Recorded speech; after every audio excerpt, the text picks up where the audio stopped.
What comes to mind when you hear the word gladiator? A roaring crowd, the clash of steel, the sand of the Colosseum stained with blood. But behind the spectacle was a brutal reality, one that very few ever survived. Gladiators weren't just entertainers. They were prisoners, slaves, and condemned men, forced into a life of violence, where their bodies were weapons, and their survival depended on merciless discipline.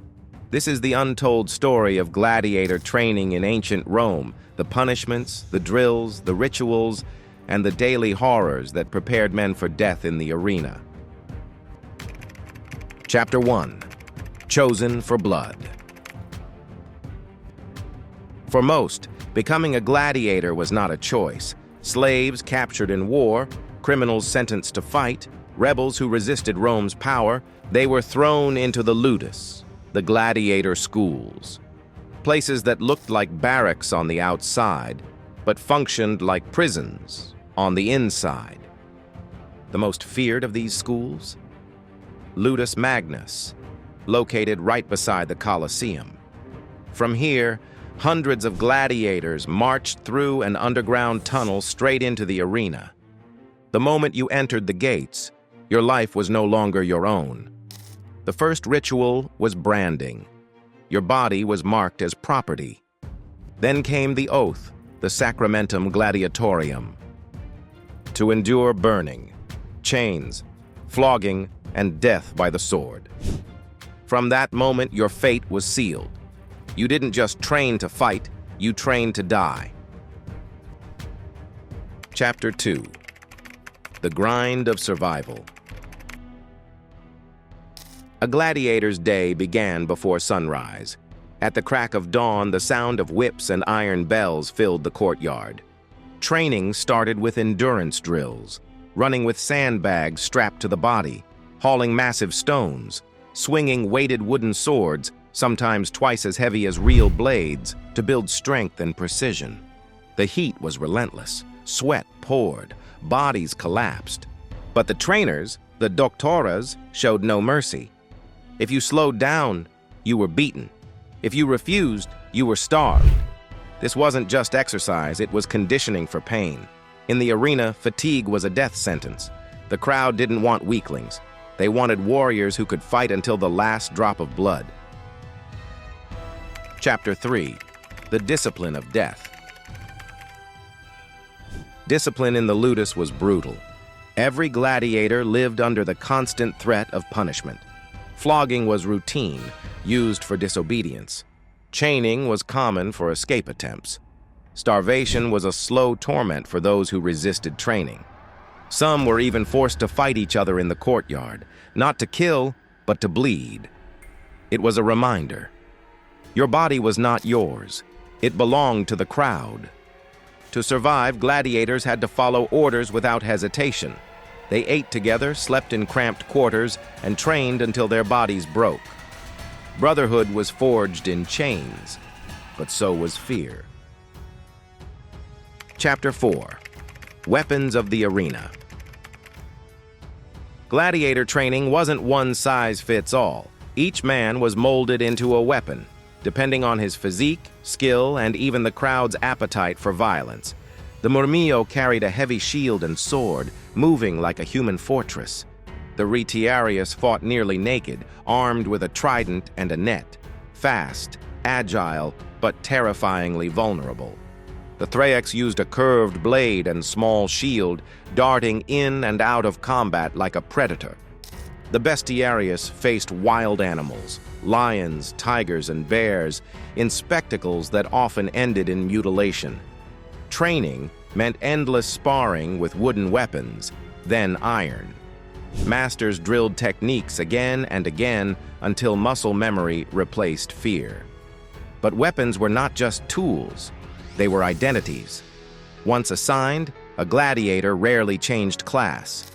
You became what Rome wanted you to be. Chapter 5. The Diet of a Fighter.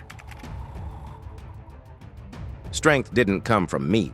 Strangely, most gladiators were fed a vegetarian diet: beans, barley, and wheat gruel. The Romans even called them the Barley men. Carbohydrates gave them bulk, building layers of fat that served as protection against cuts and slashes. After fights, ashes from burned plants were mixed into drinks, an ancient attempt at calcium supplements, healing broken bones and strengthening muscles. The diet was practical, not glamorous. Gladiators weren't sculpted athletes. They were war machines, thick-bodied, durable, and expendable. Chapter 6. The Blood Bond. Gladiators were slaves, but within the walls of the Ludus, a strange bond formed. Brotherhood. They trained side by side, ate the same food, and faced the same death. Friendships were forged, but so was rivalry.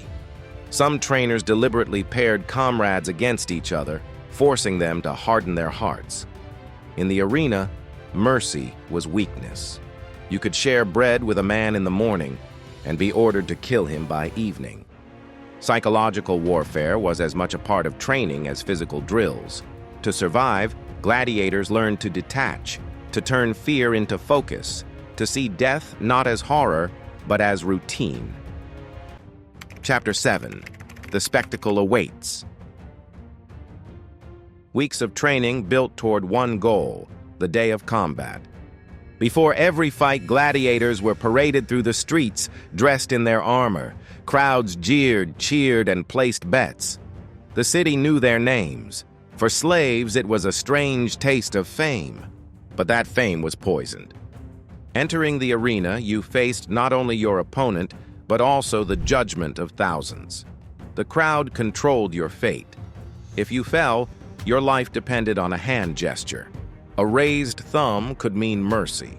A turned thumb could mean death. And the emperor's word was final. Training prepared you for this moment, but nothing could erase the truth. You were entertainment. Your blood was currency. Chapter 8. The Price of Defiance. Some gladiators refused to accept their fate. They resisted training, rebelled against their masters, even plotted escape. The most famous revolt came in 73 BC, Spartacus, a Thracian gladiator who led 70 men out of a school in Capua. Their rebellion swelled into tens of thousands, shaking the foundations of Rome itself. But most who resisted were crushed. Punishments were severe. Crucifixion along roadsides, execution in the arena, or being thrown unarmed against wild beasts. The message was clear. The only way out was death, or rare, improbable freedom. Chapter 9. Glory and the Mirage of Freedom. Despite the cruelty, some gladiators achieved fame. The greatest fighters became legends, cheered, idolized, even desired. Women left offerings at their cells, seeing them as both terrifying and irresistible. Victorious gladiators could earn gifts of gold, a share of betting winnings, or the ultimate prize. A wooden sword, the Ludus, symbolizing freedom. But such rewards were rare. For most, glory was fleeting. A cheer one day, forgotten bones the next. The system was designed to consume lives, not preserve them. Freedom was the exception. Death was the rule. Chapter 10. The Final Lesson. What did it mean to be a gladiator in ancient Rome? It meant waking every day knowing your body was no longer yours. It meant living in chains, training in agony, and fighting for the amusement of strangers. It meant embracing death as an inevitable companion.